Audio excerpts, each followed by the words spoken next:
नमस्कार ड्रायव्हित भावामध्ये आपल्या सर्वांचं स्वागत आहे.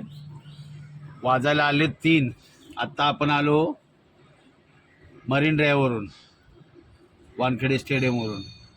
आणि मी तुम्हाला हा जेवणाचा व्हिडिओ का दाखवतो की त्याचा पुढचा जो व्हिडिओ ना तो जेवणाबद्दलच आहे, म्हणून हा मी व्हिडिओ दाखवतो.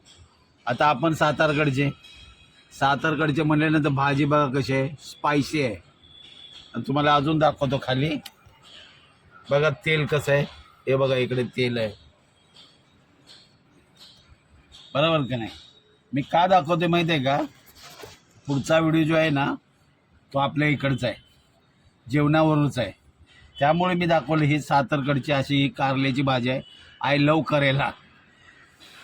कुठलीही भाजी असो आपल्याकडं स्पायसी असते आणि तेल वगैरे भरपूर वापरतात सातारा साईडला, आणि तिखट असते. तशी ही आपली कारल्याची भाजी तिखट आहे. म्हणून पुढचा व्हिडिओ ना त्याबद्दलच आहे, म्हणून हा तुम्हाला खास व्हिडिओ दाखवला.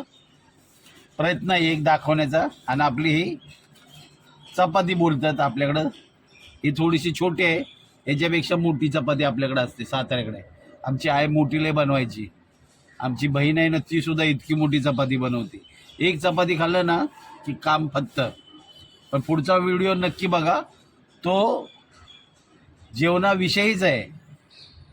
तर भेटू आपण पुढच्या व्हिडिओला.